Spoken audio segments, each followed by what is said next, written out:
Welcome to this local church learning session from United Methodist Communications that will help you and your church either start live streaming your worship services on Facebook or provide you tips and tricks to make your live streaming efforts even better. My name is Stephen Adair, and I am the Director of Local Church Services at United Methodist Communications. And I thought there couldn't be a better place to come to you from for this live learning session than the sanctuary of my home church at Glendale United Methodist Church here in Nashville, Tennessee. We have been live streaming worship for a few years now, and the camera that I'm using right now to record this session, which is just my iPhone, is the same camera I use to live stream our worship service every Sunday here in this space. So if you think you need to invest in a fancy camera and computer setup to reach your church members and the community, I want you to know that that is just not the case. If you're not already live streaming your worship service, I hope that you and your church will make it a priority to start. Here at my church, we have had people watch our services for months before walking through the doors who ended up officially joining our church family. I want you to know that having a good church website is still so very important, but live streaming has really become the new front door of the church. It is through your videos where people will really get to see what they can expect to experience if they come and visit your church for that first time. During this session, I will touch on 4 aspects to help you either start or more effectively live stream your worship services on your church's Facebook page. We will be looking at the equipment you need, the placement of your camera, the importance of a good Wi-Fi connection, and creative ways to engage your online congregation so they feel like they're an active part of the service. As I touched on earlier, you don't need a fancy camera setup to live stream your service on Facebook. An iPhone or another smartphone is a good place to start. If you're looking to up your game, however, from using a phone, a camera called Mevo, and that's spelled M-E-V-O, would be an easy upgrade for you to look into that provides multiple angles, all from one camera, which you can control from an app on your phone. If you're using a phone, though, make sure you buy a tripod with a phone mount. Both can be bought online pretty inexpensively.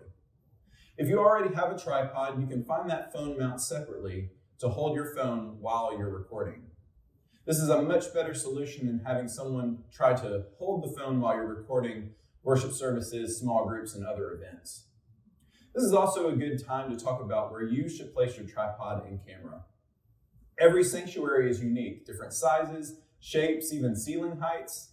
All of these aspects contribute to the fact that I can't tell you where the best place is for you to have your camera in your sanctuary. I can, however, help you find it or adjust it if you're just not happy with where it might be right now. Here in our sanctuary, when the congregation is present in this space for worship, I have our camera set up on a windowsill pointing into the middle up here in the front.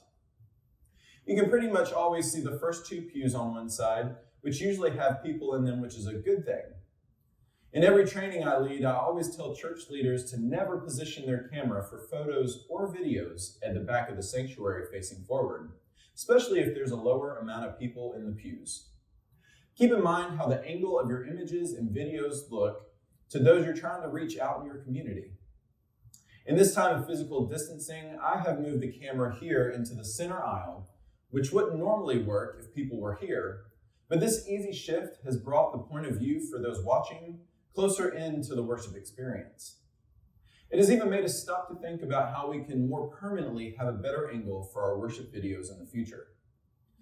I mention all of this to say that you can play around with the angle of your camera. You might find a better place the second or even third time that you change it. Keep in mind that you need to make sure people can see all of those leading, whether all the worship leaders come here in the middle for the parts, or if you can capture the pulpit and the lectern like we do here, so that people can lead from the spots they usually are in. In these times of uncertainty and change, intentional consistency and familiarity can be comforting to your congregation. I know that especially with larger sanctuaries, it might be challenging to get the entire front of the church in the frame and keep it close enough to see everything and have the sound quality high enough for people to hear. Keep that in mind when choosing the placement of the camera as well. There is no point in having the best frame of the space, no matter how beautiful it may be, on the camera if no one can hear what you're saying or see what you are doing. Be sure to use mics in your sound system and try to place the camera where that sound will easily be picked up. You can purchase an inexpensive mic that plugs right into your phone as well. You can buy that online on Amazon or elsewhere if you find that you need a boost in your sound. You should test out various angles, and luckily you can do that without anyone knowing that you are testing the live video feature on Facebook. Use your own profile to do a test. Just be sure to set the privacy settings on that post to only me. This will allow you to do a Facebook Live video without notifying anyone that you're doing it. Be sure to stand wherever you and anyone else might stand to talk or sing throughout the service. Make sure you can easily see yourself in each place and that you can be heard. If the playback is not ideal, change the location of the camera. It is super important that you have a strong Wi-Fi signal to stream your service on Facebook Live. For a couple of years, we couldn't even stream our services live here. And it was because of our internet modem and router from our cable company that it was old and outdated. If you have Wi-Fi in your building and it's not strong in your sanctuary, which I believe is a common problem with many of our older buildings, it might be as simple as trading out for newer equipment provided by your cable and internet company. That helped us for sure, but our live videos would still get blurry from time to time.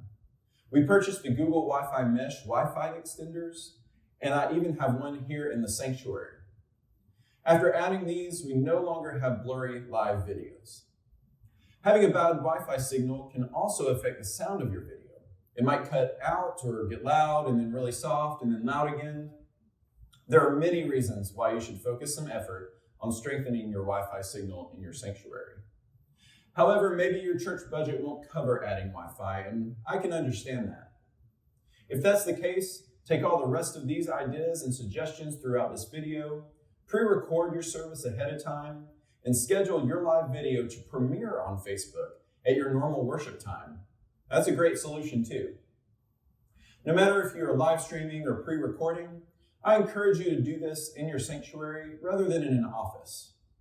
For so many, your sanctuary is a place of peace and healing and love. Bring your sacred space into the homes of those who find comfort there, even when they can't be physically in the space. Now that you have some ideas on how to set up or adjust your live stream of your worship service on Facebook, it is important that you encourage those watching to be an active participant in your worship service, even if they're sitting at home on their computer screen.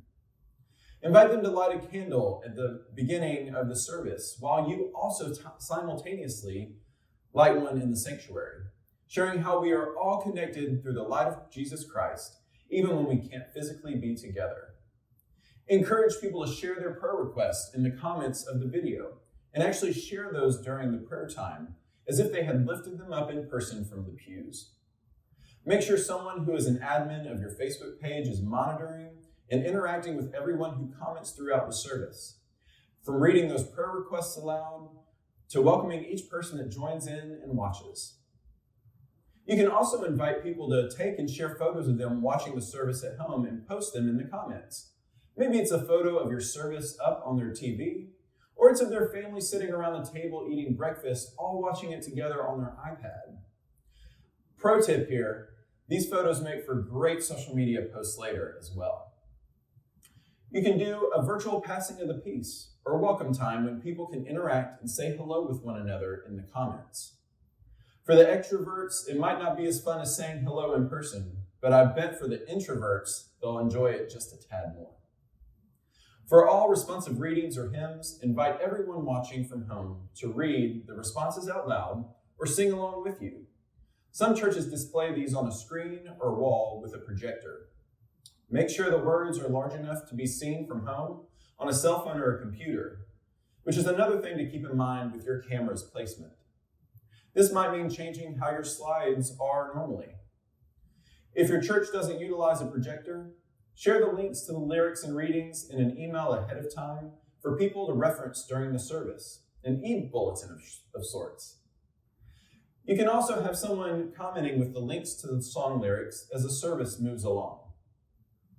Whether your church decides to host communion virtually or not, which I will leave up to you and the discretion of your bishop, communion is such an important part of our United Methodist tradition. As a church here that practices communion every Sunday, and in this time of physical distancing, where we are exclusively live streaming worship online only, Our pastor here calls us to the table each week and finds new ways for us to remember this sacred meal in our homes. Whether that is having a special meal to give thanks for our blessings while remembering the sacrifice that Jesus made, because it is only through his sacrifice that we are able to experience the hope of resurrection that awaits. If you have other suggestions on how you can engage those tuning into your worship service, I invite you to share those in the comments below this video to help others find new ways to connect with their online congregation. Did you see what I just did there? I brought you into playing an active role in this learning session, which is what I hope you'll do during your worship services at your church. As our time together comes to a close, I'm sure that you have more questions. This session is just one of a collection of learning opportunities we are creating to help your church continue connecting with your congregation and the community, even when we can't physically be present with one another. The other learning sessions that are part of this library will help your church in using Zoom for small groups, understand usage and copyrights and what licenses you need in order to use music and other worship resources, how to take live streaming your worship service to the next level by not only streaming on Facebook, but on multiple platforms simultaneously, how to encourage your congregation to continue practicing extravagant generosity outside the offering plate on Sunday morning, and how you can use text messaging to keep the connection alive within your congregation. The tips in these sessions are timely for right now, but should be helpful for reaching new people and new ways on into the future. After all, we can be together again. I encourage you to jump right in or continue finding ways to make your live streaming efforts even better, and continue doing this even when people are back in your sanctuary. There are a lot of people out there searching for community, and your live stream of worship might just be that first connection point to your church with someone looking to deepen or start or maybe even restart their relationship with God. If you have more questions, I would love to answer them. Email us at localchurchservices@umcom.org. That's localchurchservices@umcom.org. This entire set of learning sessions will be available on the Resource UMC and United Methodist Communications Facebook pages, the United Methodist Church's YouTube channel, and on resourceumc.org once they have all aired. I want to thank everyone today for being with me. I hope that this learning session has been helpful and encouraging to you in these uncharted times of navigating how to continue moving the church forward in new ways.